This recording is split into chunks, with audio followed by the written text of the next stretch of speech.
Lah minum lu. Iya itu mah. Enggak, kalau saya sih ini bukan ngasih saran sama Pak RT. Saya sebagai hansip bawahan, tapi namanya saran kan perlu juga di. Maksud saya ini ada persoalan apa Pak RT sama Pak Lurah? Kayaknya kerja ini tadi ngamun aja, sakit.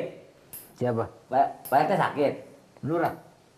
Lu mah sehat, Pak RT sakit. Dia ngomong apa sama lo? Pak RT sakit. Mulai lagi dia nih, tenggorokan gua kering nih.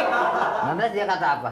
Dia mah nggak ngomong apa-apa, kan di luar kantor. Yang datang saya ini, artinya nyeduh kopi sama Pak RT. Begitu saya datang, Pak RT kayak orang lagi kurang gairah gitu. Ada apa? Oh, persoalan itu. Nah itu yang saya maksud. Gini Le, lu pikir aja. Ah. Ya, gua kan sebagaimana RT gua. Buset. Orang lain udah pada tahu